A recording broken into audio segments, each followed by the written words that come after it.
Esto es Más que un Pitch con Juan Manuel Astorga y Juan Pablo Silva. Un espacio para hablar con emprendedores y conocer sus historias, ideas y proyectos. Más que un Pitch, programa de Radio Infinita y el DF+. En este nuevo capítulo de Más que un Pitch vamos a conversar con Aldo y Alejandro Mañasco. ¿Quiénes son Juan Pablo Silva? Bueno, familiares, por de pronto lo podrán saber por los apellidos, pero ellos son parte de la familia originaria de Monarch, esta empresa tradicional chilena. Así que estamos muy contentos de tenerlo acá. Muchas gracias. Queremos escuchar esta historia. ¿Cómo están? Gracias por acompañarnos. Un pedazo de la historia de Chile por lo demás. Bienvenidos.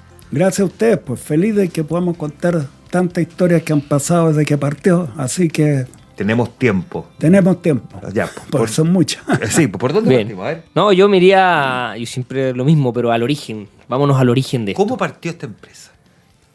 Bueno, te digo, mi papá tenía, el abuelo, se me enreda, tenía un negocio en Iquique. Pues en esa época Iquique era el salitre, era como la mejor ciudad de Chile para hacer negocios. Además ni conocía Santiago.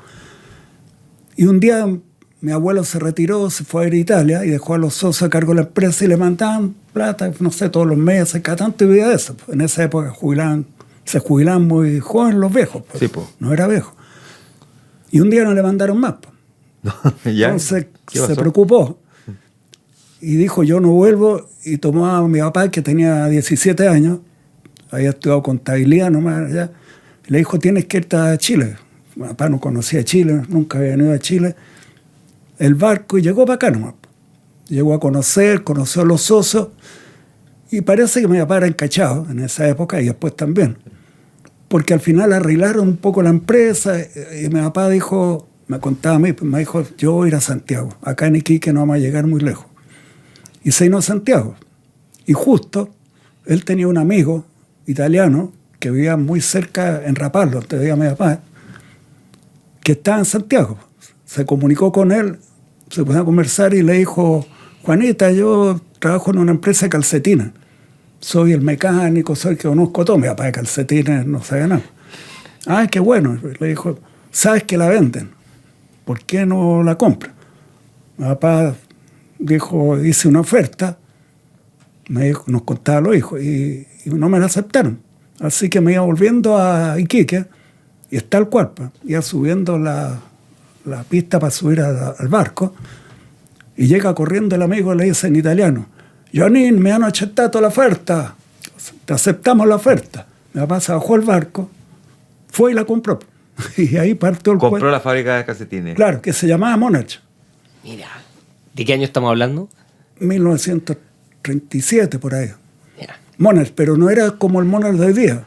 Era como, había mucha inglés y todo, era Monarch, el rey de los calcetines. Monarch. Ah, Monarca. perfecto. Como de monarca. Monarca, claro. Mira. Y tenía una corona en el logo porque era como el rey de los calcetines. Y se llamaba así. Y así quedó. Y ahí partieron mi papá. Después llegó un hermano de él, pero el hermano nunca, Atilio Mañasco, pero nunca le gustó trabajar en Santiago, nada, quería una parcela. Se compró una parcela y nunca más trabajó, y hasta el día de hoy existe la parcela, ya falleció todo. Y estaba como 5 años solo, y se casó ella con un Aste. Aste le apellidó mi mamá, que era curiosamente en el mismo edificio de mi papá, pero se casaron con una diferencia como de 13 años. O sea, cuando mi papá llegó a Chile, ella tenía 17, mi papá tenía 17 y ella tenía 3 años, o sea, cero posibilidad. Y un día se le presentaron, eran 9 hijas. Siempre mi mamá cuenta que la mamá de ella puso las 9 hijas en fila para ver si quería volver con alguna, porque las conocían. Y mi papá siempre dice en broma, las vi a todas, pero de repente vi una que estaba asomada a la ventana, la vi por atrás y quedé enamorado. Y la mamá de ella se extrañó porque era la más chica. Pero al final sí partieron. Conclusión, se casaron después con una diferencia de 13 años, uno del otro. Y se fueron a vivir juntos, se casaron. Y ella era hasta, y hablando con ella le dijo que tenía un amigo, acá, perdón, un hermano, también se ha venido a Chile, que también era de Rapallo, y que trabajaba en el sur. No sé bien, un campo tenía en el sur. Mi papá lo conoció y le dijo, ¿y por qué no te quedas conmigo acá? Ya, pues mi papá le vendió una cierta cantidad de acciones, estoy hablando en eso, era todo chico. Y ahí se quedaron los dos. O sea, si bien es de los Mañascos hasta, los Astes partieron después, creo que el año 45 se vino el Tío Darío, que fue un equipo fantástico. Entre mi papá y el Tío Darío, ahí partió el cuento. Y ahora trabajan los hijos de Aste, de Darío Aste, y los hijos de mi papá. O bueno, en este caso ya los nietos. Y así partió. Y ya vamos a hablar con uno de ellos también. Ya. Uno de ellos, claro. Ya. Y calcetines, solo calcetines. Solo era. calcetines, ¿no? Si eran, no sé, 20 máquinas que hacían como 10 calcetines al día, pues. No había nada. Pues. Ah, pocaso. Poco, pues bueno, Chile en esa época era poco también. Y las máquinas eran como unas de fierro. Ahí todavía tenemos muestras de las máquinas de fierro, ¿no? Nada, o sea, igual que toda la vida. Hoy día otro mundo. De haber fabricado, no sé, pues 500 pares diarios, 400 pares diarios. Hoy día estamos fabricando 1.500, no sé cuántos, 1.500 docenas. No diarios, digo, al mes 30.000 docenas. Y en esa época fabricaba al mes, ponte, 600 docenas. Y así partió. Y como todo en la vida, parece que eran muy encachados los papás y el Tío Darío. Empezaron a ir creciendo, empezaron a nacer máquinas nuevas, igual que en todo tipo de cosas. Y por ahí, por el 50 y tanto, decidieron hacer panty de mujer. Entonces trajeron también, yo todavía no llegaba a Monet. Llegué como el 66, por ahí llegué a Monet. Joven también. Y ahí partió. Y ahí empezamos a andar bien, como todo va creciendo, pero habían 17, 18 empresas que fabricaban calcetines de panty. Ahora no queda ni una, menos ser en Chile. Y bueno, trabajamos bien y por eso fue creciendo. Tuvimos problemas como todo en la vida, pero nunca un problema mayor. O sea, nunca se pidió plata al banco, era echarle para adelante nomás. Ya vamos a hablar también de esos altibajos, porque como todas las empresas, cuando tienen su historia, me imagino que tienen grandes momentos y momentos más complejos también, asociados a la realidad, por supuesto, también local o global. Pero tú dices, tú llegaste el año 66 a Monarch. Claro, yo me acuerdo porque fue poco del año 70. Lo tengo como momento porque yo llegué a una empresa de un modo, después vino el gobierno que duró lo que duró, que nosotros no teníamos nada que ver, pero después la cosa se nos empezó a complicar porque empezaron a fijar los precios y de hecho mi hermano se fue a vivir fuera de Chile, a Ecuador, estuvo como 5 años, porque uno veía que se la acaba del mundo. Ese fue uno de los grandes problemas. Y otros económicos también. Ya vamos a volver al 66, pero ya que llegamos a ese momento del 70, ¿vivieron la etapa en que los trabajadores pudieran tomarse la empresa? Sí, claro. Curiosamente nosotros teníamos un sindicato que eran los 3 comunistas, pero eran buenos gallos. Y nunca hicieron nada para tomarse la empresa ellos, porque me decían a mí, Aldo, yo era joven, me trataban de tú. Aldo, esto al final va a llegar a ser nuestro, pero esperemos un momento, todavía no están ustedes en la lista y trabajamos normal. Pero después se la empezaron a tratar, no sé si ustedes se acuerdan, no se pueden acordar, pero sabían que no solo que te la tomara el gobierno, sino que de repente se te metían extremistas dentro de la empresa, levantaban la bandera y ya tú no podías entrar más. Y ahí por eso, hablando de momentos difíciles, más que políticos, que uno no está en esa, pues yo dormía semanas completas dentro de la fábrica. Me llevaba un saco a dormir, se quedan como 40 trabajadores, por si alguien quería entrar en la noche. Estábamos adentro con un palo cada uno, dormíamos ahí a la entrada, y no pasó nada. Y un día una vez de televisión nacional, estábamos ahí y de repente dicen, venimos de televisión nacional y empiezan a entrar gallos como a tomarse empresa, pero con cámara y todo. Y yo me acuerdo que corrí para abajo cuando estaban los trabajadores, vienen a tomar safari, y suben como 50 gallos. Estoy viéndolo en la escalera que subía al segundo piso, que los trabajadores nuevos tomaban, los pateaban para abajo, hacían con cámara dando botes. Mira, fue una pelea de 1 hora y media y se tuvieron que ir todos. La lograron, digamos. Lograron salvarla. ¿Eran periodistas? ¿No eran periodistas? ¿O sí eran periodistas? ¿Era gente de Televisión Nacional? Sí, claro. Ah, ya. No, sí, te digo, nos salvamos el personal hasta el día de hoy, es querendón, pues, o sea, nuestra fábrica, como es familiar, es muy cariñosa y nos defendían a muerte. Pues nadie quería que la tomaran porque todas las grandes de nuestro rubro la habían tomado, Irma, Sumar, todas esas ya están tomadas hace tiempo y no tenían ni lado, era un caos todo. Así que, pero digamos, eso fue político, pero también la crisis después, cuando el dólar a 39 y de repente subió a 70, no me acuerdo cuánto, al doble en 15 días y quebraron bancos, quebraron todo. Estamos hablando del 82, por ahí. Claro. Y también fue muy histórico, que fue el segundo salto que nos pegamos, pues nosotros dijimos, oye, si el dólar está barato, podemos traer máquinas baratas, si sube después va a ser barato. Trajimos no sé cuántas máquinas nuevas, renovamos todo y después subió a 80 y ya nadie pudo comprar máquinas ni nada porque nadie estaba preparado para pagar el dólar esa suma. Así que como esos son los más potentes y después ha sido trabajo nomás, marketing, trabajo, buenas máquinas y aquí estamos. Parece que ha funcionado la cosa. Sí, sí. Al parecer. No, si ahora nada. Oye, pero hay buena historia de la época del gobierno de Allende, de toda esa época. Yo siempre me acuerdo la historia porque las empresas se las tomaban o por la fuerza o también por resquicios legales que fueron creando en esa época. Y uno de esos era el tema financiero. Entonces normalmente se metían a la empresa y decían, esto están robando o están vendiendo en negro, entonces el gobierno se la tiene que tomar para mejorarla. Y ese era un resquicio legal y legalmente se la tomaban y eso originaba otros temas. Que no era lo mismo cuando se lo tomaban a la fuerza, que después finalmente terminaban devolviendo plata a dueños cuando se lo tomaban por la fuerza. Claro. Entonces, yo siempre me acuerdo de la historia que contaba mi papá o el tío Baste, de que llegó ese minuto y les dieron el tip de que iban a venir a tomársela por el tema legal, que era financiero. Entonces que hicieron desaparecer todos los libros contables y todos los documentos existentes, se los tuvieron que llevar a otra oficina. Entonces que llegaron los contadores a buscar a este tema y no había ni un papel. Ni uno. Oiga, y no había ni un papel por ni un lado, ni una oficina y no pudieron hacer nada. Trabajamos toda la noche con 2 camionetas y mi tío Atilio, que vivía en Talagante, fuimos a dejar todo a Talagante. Y mi oficina no queda nada, la caja fondo vacía, y llegan los tipos al otro día, vamos a registrar, no tiene nada, no tengo nada. Donde mis tíos fueron, no tiene nada. Nada, y tuvieron que irse nomás. Oye, ya, tú dijiste que llegaste al 66 a trabajar a la empresa. No, poco más tarde, a ver, 45, llegué como a los 23 años, 45, 55, 67, por ahí, Ya. 68. Cuando llegaste, ¿qué sabías de calcetines? Nada. O sea, yo estaba en la universidad y en esa época era nomás, no digo flojo, pero no estaba ni ahí.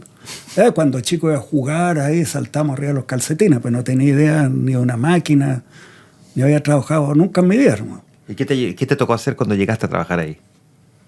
Como contaba, me pusieron ahí porque estimaron que yo podía servir para él. Yo me quedé ahí y realmente de repente, metido como les conté, que estuve 3-4 meses en la VAL, me fue bajando un alma comercial que uno la desarrolla, que la tiene pero no la desarrollaba antes. Y me encantó. Y ahí agarré vuelo y yo era el comercial y yo la decía todo el día, inventaba cosas, traigamos esto, hagamos lo otro. Y así fue mi parte. Yo nunca entendí mucho de finanzas, no. Al marketing, al producto. De marketing, yo era marketing. Hagamos esto, hagamos esta publicidad. Todas cosas que me nacían. Con mi hermano mayor, que él era al revés, era finanzas, ordenado, él hizo toda la parte, escritura, finanzas, todo el cuento. Yo subía al tercer piso, él estaba en la oficina al tercer piso, y me decía, ¿con qué me venía ahora? Así, ¿con qué me venía ahora? No, es que se moría por esto, ya dale nomás. Ese era todo nuestro contacto. Yo comercial y él. Y después ya llegó mi primo, un poco después, que fue hasta el día de hoy, trabaja con nosotros, hasta excelente en producción, entonces armamos un equipo muy potente. ¿Y en qué momento apareces tú en escena? No, yo bastante después. Yo entré a Monarch el año 2012. Ah, ya. 2014, Tú eres la sí. tercera generación. Tercera generación, yo salí de la universidad, entré a trabajar en otra empresa y después de unos cuantos años le dije a mi papá, oye, me gustaría entrar a Monarch. Ah, pero fue voluntario, o sea, hay cariño a todo lo que se ha hecho. Sí, 100%. O sea, a mí me tocó harto ver el progreso de Monarch y esta nueva etapa de Monarch, de la tecnología, de cómo crecían, de las cosas que inventaban. Mi papá, como buen comercial, probablemente también hizo su marketing interno familiar para que nos gustara lo que hacíamos. Y yo todas mis prácticas las hice en Monarch, trabajando, entonces había un cariño especial por lo que era la empresa y siempre cuando estudié era pensando en que quería trabajar en la empresa familiar. Ya, o sea, estaba en tu horizonte, en tu radar. Sí. Pero todos tuvieron la oportunidad de probar fuera. O sea, no es que yo les dije, yo tengo 3 hijos, el mayor también estudió en Estados Unidos y todo, trabajó en Chile como 3 años y de repente me dijo, papá, me gustaría trabajar con usted. Bueno, además exigíamos también una preparación. No por ser hijo uno llega, toca la puerta y lo pone, no, ahora hay que ser de la universidad al día de hoy. Y de años ya, pues, hay que haber hecho unos estudios fuera y trabajar mínimo 2 años por su cuenta en lo que quieran y después pueden entrar. Ah, mira, hay como reglas así familiares para Sí, que porque al final, claro, la familia. Hemos tenido acá otras historias de empresas familiares y tienen sus ciertos estatutos familiares, por así decirlo. Ustedes tienen también como ese tipo de cultura en que, mira, ok, tú puedes entrar, pero tienes que trabajar X en otro lado, entras a un cargo bajo y vas creciendo. ¿Tienen como algo así? Sí. O sea, hasta hace poco, bueno, ahora ya no ha entrado nadie, pero porque ya está casi toda la tercera generación. Pero efectivamente teníamos unos estatutos así para evitar que el que no tenga la capacidad ni estudiar nada, diga, total, me voy a Monarch y me pagan. No. Y después uno le seguía la pista que me pasó a mí, le pasó a Alejandro, en la pasión por Monarch. Tampoco llegar y trabajar, me voy a las 9, que estar leseando, llego a las 10. No, yo era 8 de la mañana, estaba todos los días. Y hasta que me fui, 2 años atrás yo ya me retiré. Pero sigo viéndolo ahí, de repente voy un día a la semana. Pero bien, esa es un poco la historia y nunca nos iba mal. Eso, pues claro, ustedes contaron tuvieron los problemas políticos de muchas empresas en los años 70, luego la crisis del 82, el tema del dólar. Me imagino que también hubieron problemas o tuvieron que adaptarse cuando empiezan las importaciones con China. Ustedes producían en Chile. Cuéntenos un poco cómo fue cuando empezaron a importar, empezaron a adaptarse a este mundo más globalizado. Bueno, eso lo puede contar Alejandro, le ha tocado más a él. Cuando yo estaba partida en las importaciones, como te digo, importábamos de Corea, que era barato. ¿Pero cuándo importaron por primera vez?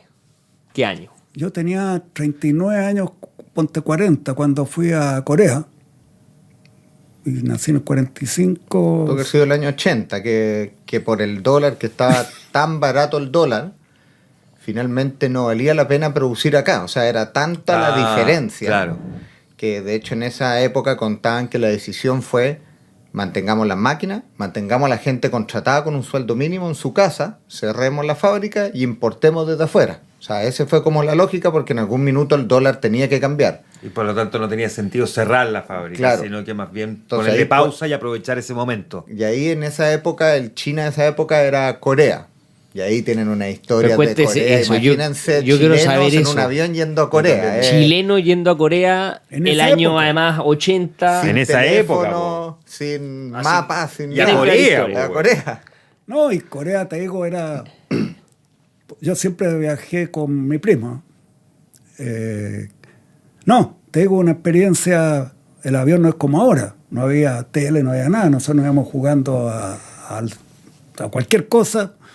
Y son como 14 horas de vuelo. Parada en Hawái y de ahí tenían que volar y parar en Hong Kong. Y ahí llegamos a Corea. Corea, voy a contar la neta porque estoy hablando de los años que hicimos atrás.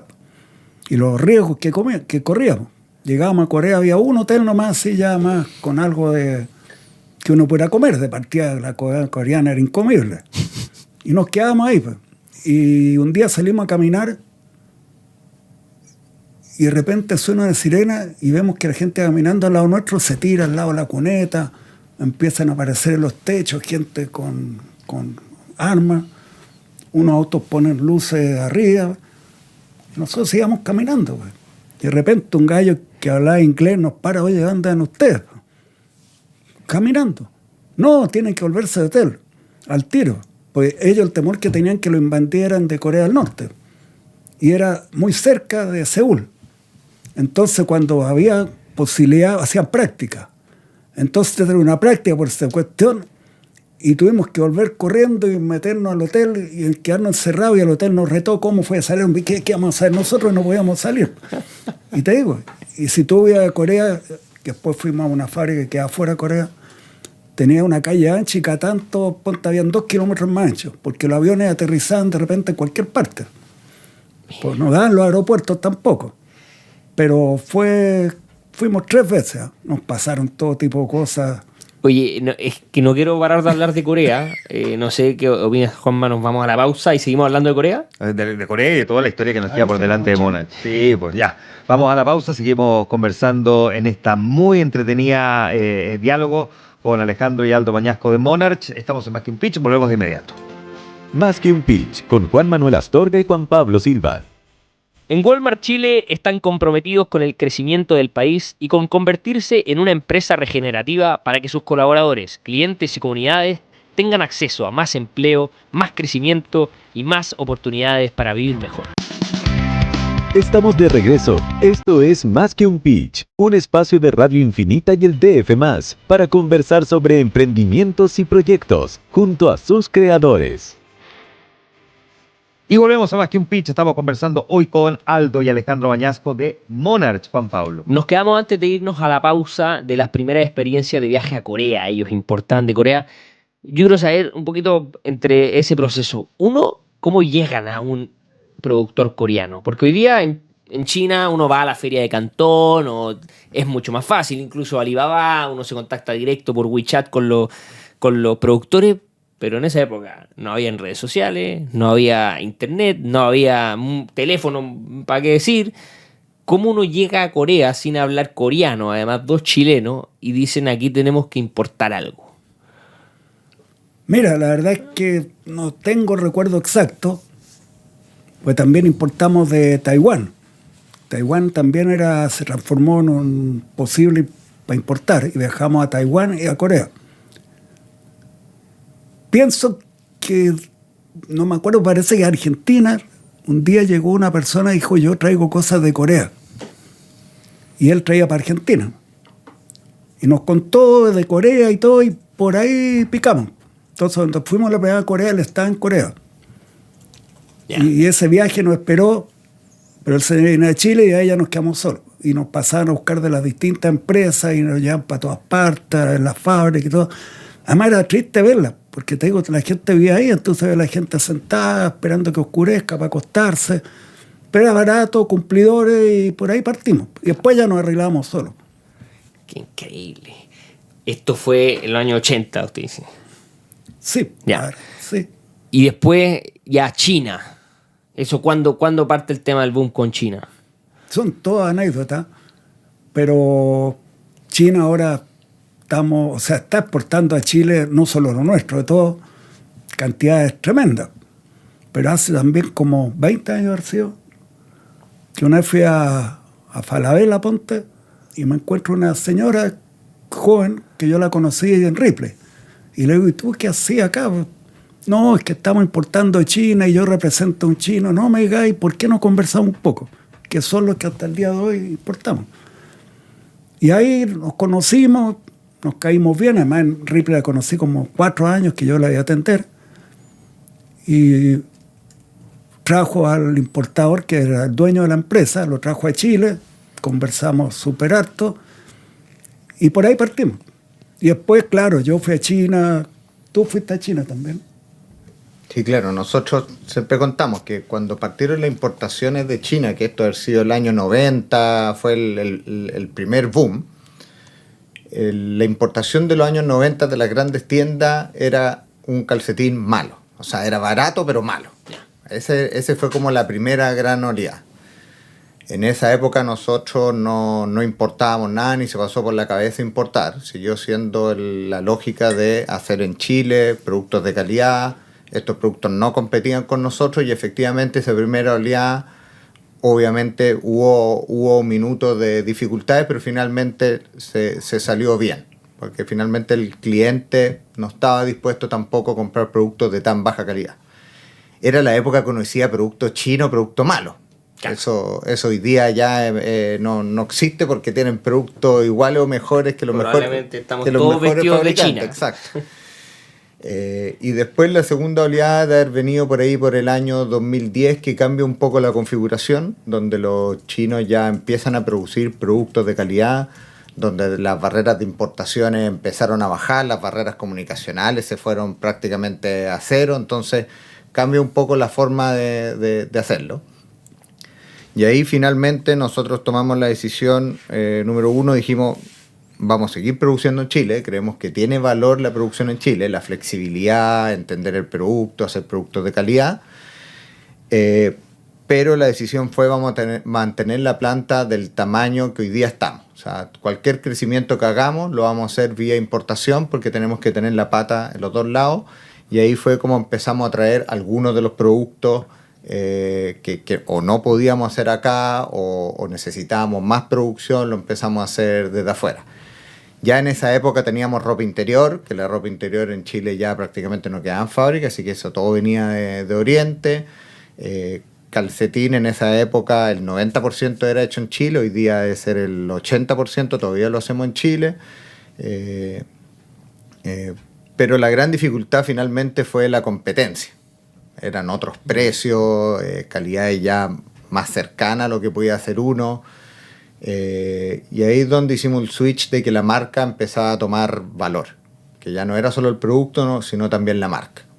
Que era una gran marca, es una gran marca en sí mismo. Sí. O sea, es una marca, por eso yo digo, un pedazo de la historia de Chile. Pero, o sea, nadie no sabe lo que es Monarch. Claro, ese sigue siendo nuestro fuerte. Claro, es curioso, pero Monarch en la historia hizo poca publicidad. Sí. En general, la publicidad, yo cuando escuchaba a mi papá era, vamos a poner locales. Nuestros locales va a ser nuestra mayor publicidad. Y así es como llegamos a tener una cadena de 70 tiendas. Porque la lógica era la gente que va a pasar por la calle va a ver la marca, la gente que entra a los malls va a ver la marca, entonces era otra forma de invertir en publicidad. Pero ya cuando llegamos a los 60, 70 locales, que ya es difícil tener muchos más en Chile en ubicaciones, ahí fue que dijimos ya, parte la etapa del marketing. Y ahí es donde empezamos a hacer las grandes campañas. ¿Y este cartel luminoso que está en Providencia, cuándo lo hicieron ese? Ese fue como el año 80, yo creo. No, antes, el 60 y tanto, porque ya estábamos haciendo panty. Sí, porque era de las son patas. panty. Las patas así como... No, era histórico, yo era chico. Histórico, sí, pues yo también, sí, yo de chico pasaba siempre lo por ahí, era alucinante además, porque era como... Era el camino al aeropuerto. Sí, pues. Sí, pues no pasa. De hecho, hoy día, ya hace años está declarado monumento histórico, o sea, no podéis sacar el letrero. Mira, publicidad gratis ahora. Pero, ¿y ese, ¿tú te acuerdas, Aldo? ¿Ustedes lo hicieron? O sea, ¿estaba adentro en marketing cuando lo hicieron? Sí, bueno, lo hizo mi tío, que todavía estaba, pero yo estaba con él ya. Y era en ese momento, su letrero, eso era histórico porque era grande, uno no se fija, pero yo subí al techo un par de veces. Es una cuestión de 30 metros alto por 30 de ancho, pero abajo se ve como... Y es histórico, lo notan en muchas partes el día de hoy. Sí. Oye, perdón Alejandro, estábamos hablando del tema del switch, que me parece muy, muy interesante hablar de eso. Tú dices que tenían 70 locales. ¿Hoy día cuántos tienen? 70. Siguen con 70 locales a lo largo de Chile, ya. O sea, en el fondo no ha crecido ni la fábrica ni los locales en los últimos cuántos años. No, ya hemos estabilizado en 70 locales, yo creo que unos 10 años. Ya. Siempre cierran 3, abren 3, pero en general vemos que un equilibrio más o menos son los 70 locales. Ya. Pero sí hemos incluido nuevas categorías, nuevos productos, o sea, el crecimiento ha ido por ese lado. ¿Cuántas personas trabajan en Monarch hoy? Hoy día entre las distintas plantas, fábricas, centros de distribución y locales estamos cercanos a las 1.000 personas.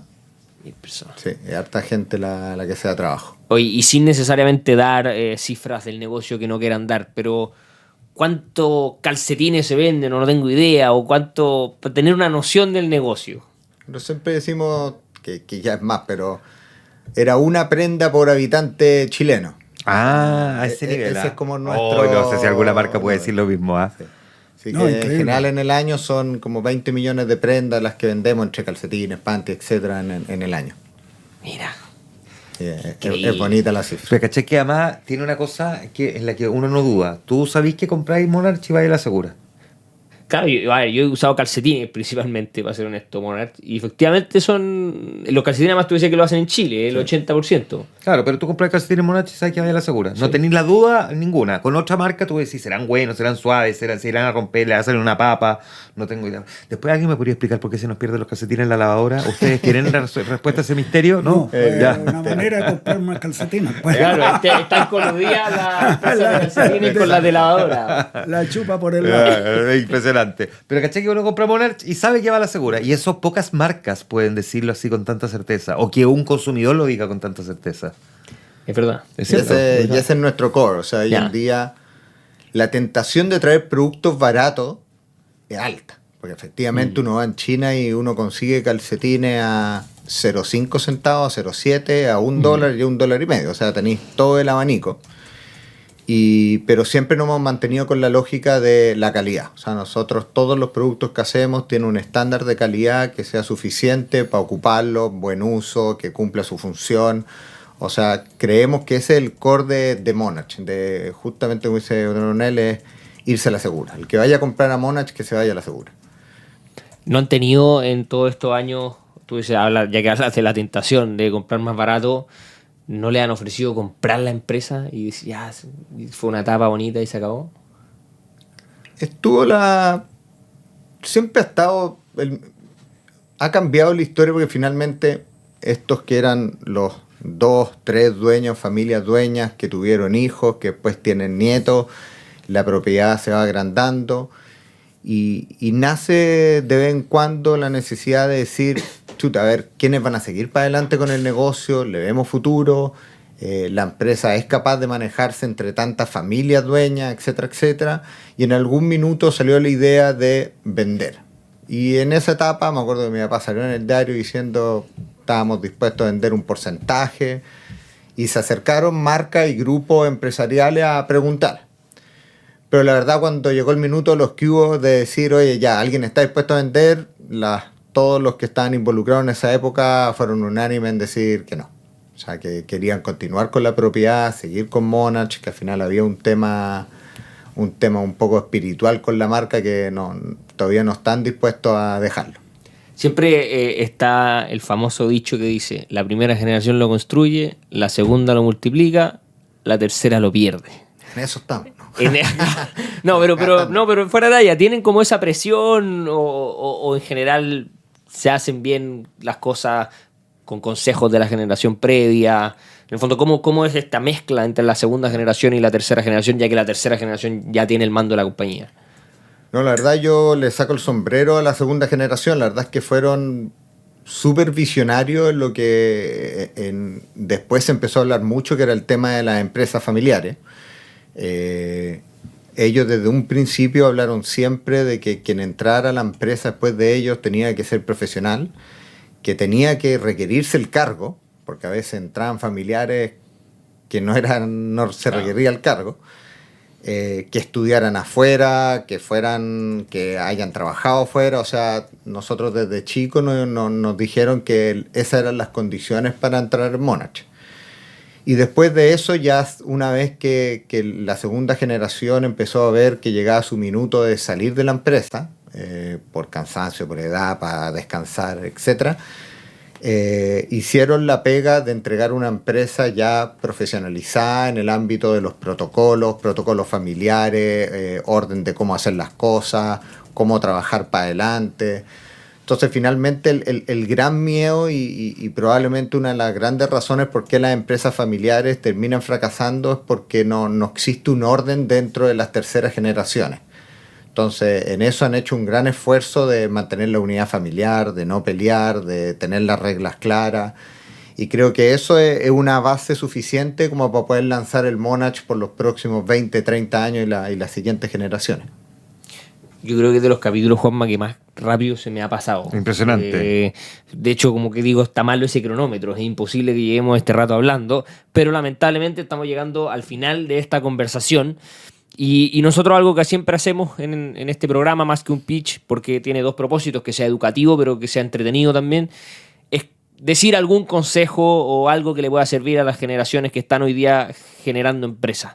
Aldo, ¿qué le dirías tú a alguien que hoy día quiere crear una empresa? Primero, digo que tiene que tener pasión por lo que hace.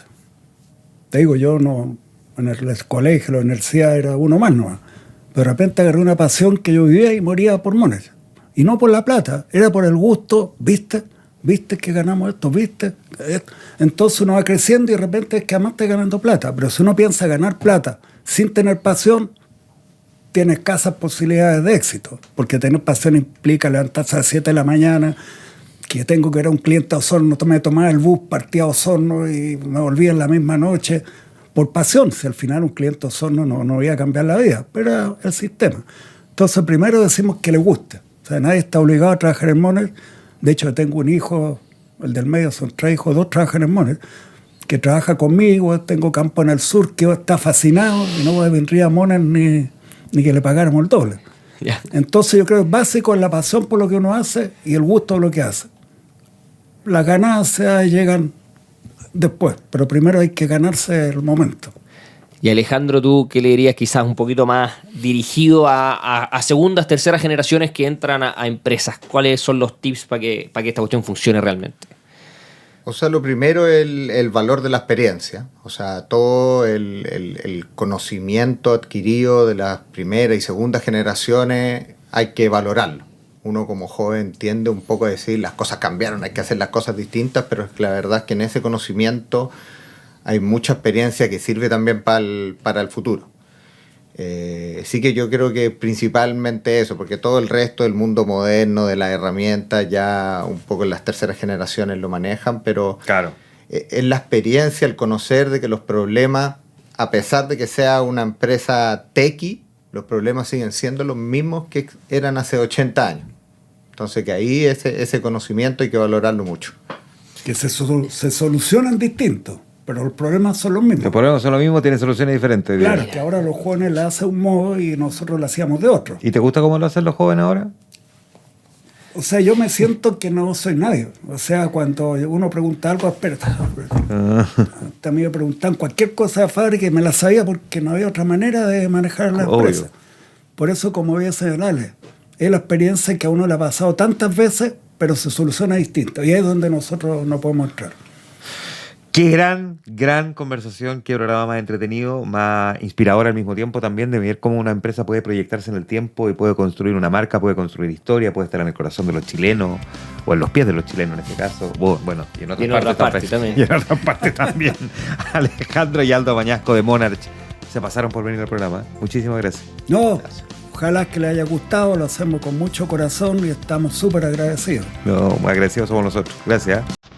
Esto fue Más que un Pitch, con Juan Manuel Astorga y Juan Pablo Silva, periodista de DF, en Infinita, de lunes a viernes de 5 a 6 de la tarde. Hablamos con emprendedores para conocer sus historias, ideas y proyectos.